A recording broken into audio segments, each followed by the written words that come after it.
So this album has been a collection of songs that are about moments in the kind of past 3 years of my life. I'd say I started writing this album just after finishing the first one in around 2023, and lots of different things have been going on in my life throughout those years, and this album is basically distilling those experiences and thoughts and emotions into 12 songs that summarise those particular moments in my life over the last few years. So the title of the album, In Moments, comes from track 3 of the album. There's a lyric and it says, "Measure our time in moments," and I thought that just kind of summed up the idea of the album. Each little bit of time can just be measured in one moment, and that's what these songs are, little captures of those pieces of time in my life over the last 3 years. Measure our time in moments that reflect ourselves. Say since my last album, I really wanted to try getting in the studio with the live band a bit. So my first album was still made with lots of collaborators and other musicians, but we were sending files back and forth. They'd send what they'd done and then I'd kind of put it in there, chop it up and use it how I wanted. Whereas for this album, because it was much more influenced by live 70s soul sound, I really wanted to have a bit of that kind of life in there. So for this album, we actually went to the studio and recorded 4 or 5 songs with my band in one place, playing together. They were, having ideas for changing the chords up and little embellishments, and that was really key, I think, to getting the kind of more live feel to this album. So yeah, to be able to kind of have that collaboration in person, because I know these musicians really well and I trust they know what I want, and they always give that. They would say, all about we do this kind of chord change here and change it up, and I was like, yes, and I would never have thought of that on my own. So things like that were incredibly valuable, and just having them play together really added to the kind of life, I'd say, of some of these songs as well. Very rarely do I write a song in a traditional way, like on a guitar with the kind of notebook. I do that sometimes, but the majority of the time it always starts with a beat, usually starts with drums and some sort of chords, and that's usually the jumping point I have that gives me inspiration to write something. So I very rarely write lyrics first. I'll have lyric ideas and themes and stuff kind of written in my notes app and things, but very rarely have I ever written a song before there's a kind of backbone of a beat. I find that's what inspires me, and that's what sets off the ideas. I hear a beat and I'm like, oh, I could write to this, you know what I mean? I always think about songwriting as it's kind of like finding the melody that's meant to be there, and I'm kind of chipping away until I find it.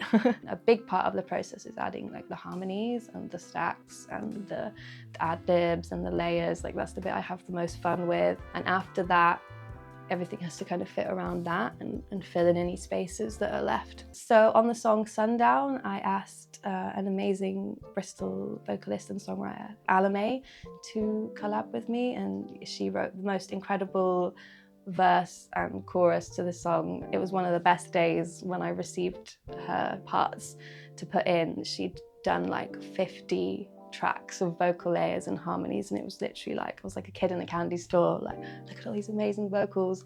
She did such an amazing job with the arranging and her kind of performance that I actually went back and redid a lot of my vocals because I felt like they didn't hold up. I had to kind of step it up a bit to match what she'd sent. So once she'd sent me all her layers, I actually went in and redid my lead vocal and my ad-libs and added a bunch more, which was really fun to be kind of challenged in that way, because I think when you work on your own a lot, no one's really challenging you in a way, so that was a very valuable thing. A collaborator that I worked with a lot on my first album, Lawrence Fazakali Buglas, he co-produced and co-mixed 5 of the songs on this album, and they were the songs that we did in the studio, so he was kind of my engineer, my co-producer, my co-mixer for those songs, because I would have no idea how to work a studio desk.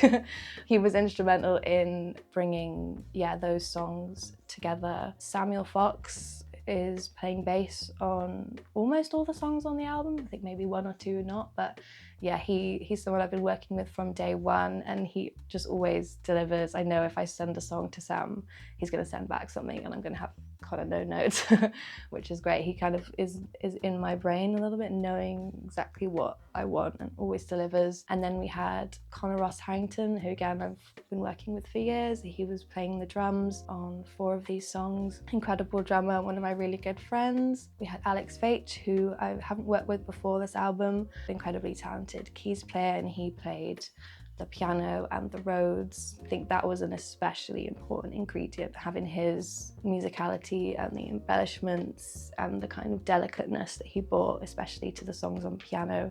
And then also on 2 tracks, I collaborated with a good friend of mine, Ethan Mark, who's based in Canada. We literally met over Instagram in 2020 when we were both kind of releasing music, and we both were like, oh, I really like your stuff. And I've collaborated with him a few times on his songs, but this is the first time we've worked on my songs. So the song Too Much to Ask, I was really struggling to get the drum pattern that I had in my head, or that I felt like would fit. I'd kind of tried a bunch of different things and nothing was really sitting in the kind of correct way or in the pocket that I was wanting. And so I basically reached out to Ethan and was like, help. I sent it to him, and he sent back the drums that are in it today, and I was like, just nailed it in one. And then the other song we did together is actually the only song on the album that I didn't produce. It was a beat that Ethan had sent me maybe 4 years ago that I wrote on, that we've been kind of waiting to know what to do with. It's called Lifeline.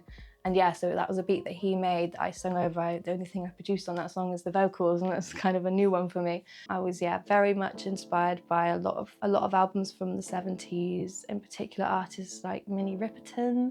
I think just the kind of sonic worlds that she built is a huge inspiration for me, with the kind of delicate harp with the piano mixed with the acoustic guitar and lots of vocal harmonies, very kind of quite light but complex in a way, like a rich world, even though it's still quite light and easy. And then also the kind of more modern iteration of those sounds, so artists like Cleo Sol and Salt, and then like Jungle, people like that who are kind of doing that kind of old school sound but in a modern, fresh way. They were a big inspiration as well, and looking at how the techniques that they used to make something sound like it could have come straight out of the 60s and 70s but still has got that fresh kind of feel to it.